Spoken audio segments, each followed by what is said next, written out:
ওয়েদারটা এত সুন্দর লাগছে, তাই ভাবলাম একটু ছাদ থেকে ঘুরে আসি। দেখুন আকাশটা কি সুন্দর লাগছে, একদিকে মেঘও করেছে আবার একদিকে রোদও উঠেছে, সব মিলিয়ে খুব সুন্দর একটা, আবার হাওয়াও চলছে। এদিকে আমাদের গাছগুলো একটু দেখতে এলাম। তো এই আকন্দ গাছটা একটা ফল হয়েছে, এই যে সেই ফলটা, সেটাকে আমি তুলে নিয়ে গেলাম, পরে রেখে দেবো।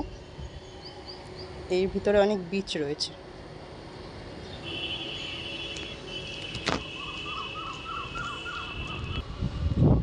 এবার রোদও উঠে গেছে, তাই যাই নিচে এবার চলে যায়।